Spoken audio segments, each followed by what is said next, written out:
Okay, Matthew, let's go and take a look. I see you've got your portfolio page up right here. Still tweaking around my work overall branding and my portfolio. Yes, okay, so this will definitely come in handy, right? So let's go ahead and jump right to your site. Um, the site looks good. I would say that as far as branding goes, I want to do something really quick. So I would add this whole thing right here to your banner for your website. I would definitely add that whole thing. I'll reinforce the branding. Instead of adding your name here, just add this whole thing right here. Matt is Amani, graphic design, web design, and that's your banner instead of just this with your name over here, separated, and that'll reinforce your branding. Let's go ahead and jump back to the home page. Okay, so we have our resume, and then we also have the resume in the GRA 420. One thing I noticed here is that if we link out to GRA 420, we do have branding. We do have the social media page linked, but it's not linked to your home page. That might be a consideration. I recommend doing it. So we go to so good job branding, setting up your portfolio page. So we jump to the branding page, right? And here's where we get into the good stuff. So business card looks fantastic. Letterhead looks gorgeous. Really great job. The resume, I wouldn't recommend this resume. I think the resume has really got this big, heavy block to the left. It's really super imbalanced because based on the weight, visual weight of the left-hand side.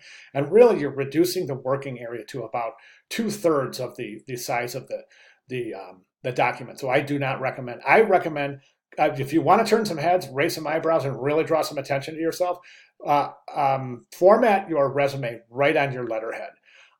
So that, theoretically, the branding package, you would get the cover letter on your letterhead, right? Then the recipient would turn the cover letter, turn that over, and have the resume right on the letterhead. Now they're starting to go, okay, now this Matt understands branding here, okay, and it's going to shine very favorably on you as you understand branding. So I recommend formatting your resume right on your letterhead, which will, of course, entail some reformatting. But I recommend doing that. Now, as far as your leave behind goes, there's not enough here to really decipher what this is. I would recommend you mock this up so we have a good idea of what the finished piece looks like. I mean, a better idea is even to print it out, mock it up, print it out, and photograph it. That way we really have a great idea of how it works. Here's your link to your Facebook page. And again, I do recommend including that link on your homepage. So we go to the Facebook page. We've got a little bit of problem here. In a little bit of lack of harmony, a lack of consistency in your branding, as this is just, I would recommend just placing the whole banner, using the whole banner. Use your logo right in there, just the mark itself, just the M. Use that in that floating window right there, and then in your banner, add this configuration right here, okay? Other than that, it's a good attempt starting your branding here. I definitely recommend you find that. And then over here is your the link that goes back to your portfolio. So the portfolio is linked to social media. Social media is linked to portfolio, all as well in that regard.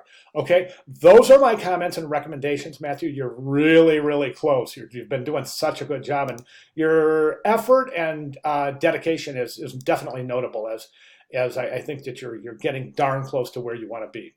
Okay, sir, let's go ahead and address those comments. If you have any questions at all, Matt, please let me know. I'll be glad to make any necessary clarifications. All right, great start. Thanks so much for sharing.